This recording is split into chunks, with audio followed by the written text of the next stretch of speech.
We were all somewhat surprised that it ends up with Durkin coaching on the sidelines this weekend.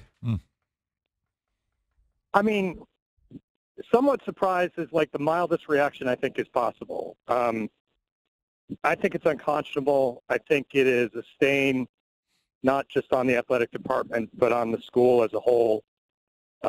You have a coach who created and fostered an environment and built a program in which humiliation, embarrassment, fear were all regular tactics of motivation. He tied himself to a strength coach that they dismissed at the first whiff of wrongdoing, said that the head coach and the strength coach have to be completely on the same page or the program doesn't work. That strength coach took trash cans full of vomit and threw it across the room as a motivational tactic. And so the Board of Regents that oversees not just the College Park campus, but the entire university system looked at all of the evidence, acknowledged that there were problems in that football program, not just in the football program, but in an athletic department that it called dysfunctional, and decided that the best course of action was to return all of the leaders to the places and positions that they held before. I don't understand the logic. I don't understand the ethics. I don't understand how DJ Durkin walks into the living room of a 16 or 17-year-old five-star player who has choices of where to go and says, the best choice for you, student, athlete, and the best choice for you, parents, is to come to the University of Maryland, where I've set up this environment in which a player died.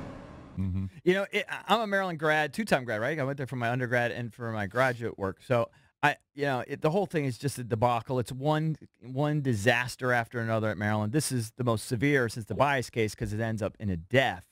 But what's so troubling is the report didn't find cause, right? No, maybe the report, they just did. For whatever reason, they were biased and didn't want to find just cause. So I feel like they were in an impossible spot. Obviously, everyone has to move on. There's no way the university can move on anytime soon unless everyone just gets out of here. But they don't. How could they solve this? I know we want the right thing, but they flat out couldn't pay these checks. Which, by the way, doesnn't make sense to me. But they don't. But the fact is, the athletic department's been underwater for decades. Yeah, and they don't have the money to pay them off. They were, unless they could find cause, they kind of had to do this. I know, but if Durkin went 0-12, 0-12, and 0-12, they're going to fire him and they're going to pay him off. They're going to find. But they also now have to pay the McNair family. They have to pay off Evans. They have to pay. I don't know. I don't know what they could have done since they didn't find. I find the problem with the report. The report is the problem. Well, I mean, I disagree. I mean, whatever. The legal, you may be right about legal cause, and right. That might be a part of it. But do you want, as a graduate, a two-time graduate of the University of Maryland, are you comfortable with saying, well, financially, we couldn't figure out a solution here, so morally, we're going to totally sell ourselves down the road? And I would go back further. No, but how would you do it, though? Who writes the check? I don't care. I mean, let's be practical.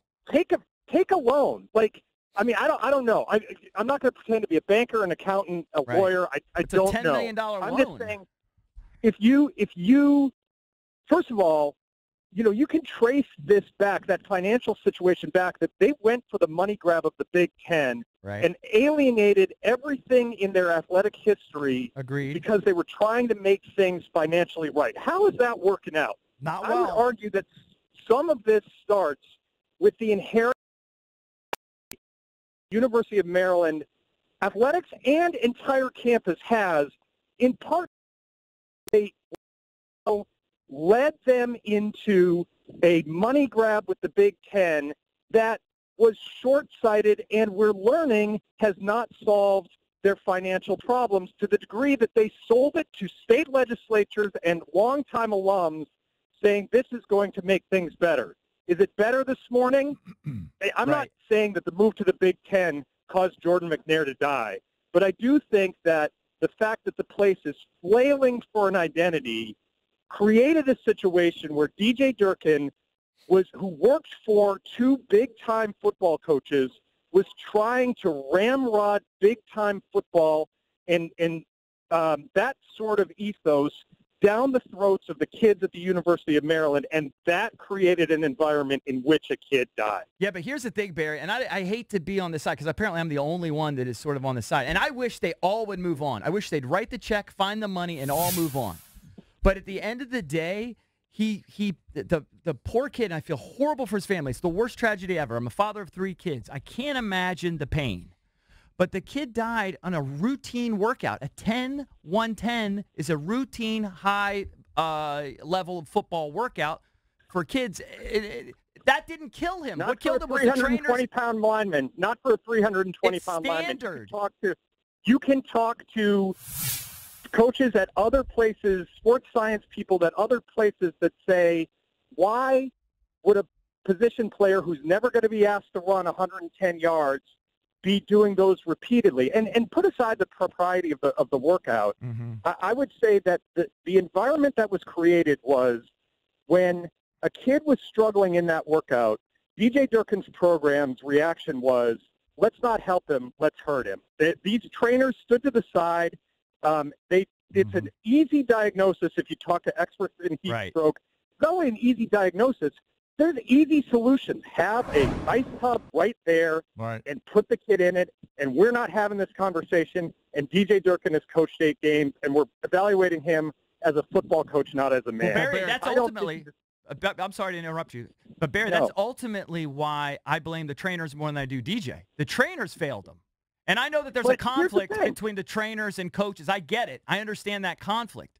But the trainers are the ones that ultimately failed them. But they were permitted to fail him. They were permitted to fail him because the environment that DJ Durkin created was one in which someone who was struggling should not be helped. He should be mocked. They humiliated players as a matter of course. That was a motivational tactic. And it so clouded the judgment of everybody in the program that they thought, let's make Jordan McNair a man today. Let's make him a man today and mock him for not being able to do these gassers. And instead, he died. I just don't understand how you can just say, well, these 2 rogue trainers acted completely on their own and didn't fit into the environment that was created by the CEO of the football program. Wait a second, though, Barry. They was barbaric at times, and it's kind of common football culture, not to defend it, but it's sort of what it is. But the trainers had him in their care for like an hour, and they didn't do the basics. That's not on DJ. Okay, that's fine, but that doesn't change anything that I previously said. I mean, obviously the trainers egregiously erred, and the entire program, as Wallace Lowe admitted in August, did not have basic best practices in place. Definitely, they botched it. I'm saying that DJ Durkin is responsible for any head coach worth his $2.5 million check says that I am the end. I set the tone. I know everything that goes on in this program, and I'm responsible for all of it because that's what I've worked my entire career for. Sloughing it off to 2, $70,000 a year trainers and saying the kid died in wholly because of the care that they failed to give him, and not seeing it in the context of how was this program run, who was in charge, what sort of expectations were there of kids who were struggling. I just think we disagree.